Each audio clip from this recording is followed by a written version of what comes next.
So today we're going to work on some drills for crossing through dance. First one we're going to do is point. I'm going to point your toe. When I point my toe, I want everything to go to the side like this. See, my leg is not like this.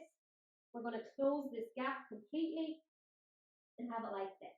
Once I have that stance, I'm going to start to point it, and you just keep doing this drill over and over with this as tight as possible. And we're going to go to the left foot and do the same thing. We're crossing over to get this shape. It's almost like a diamond shape with your feet first, and then we're going to go into it. We really get that. Next is the skip 2-3. When I do a skip 2-3, we don't want it to look like this. We want to close this gap again. So what I'm going to do with my right foot is push it over to the left, but I'm going to keep my foot turned out. And push 2-3, and push 2-3, and push 2-3, and push 2-3.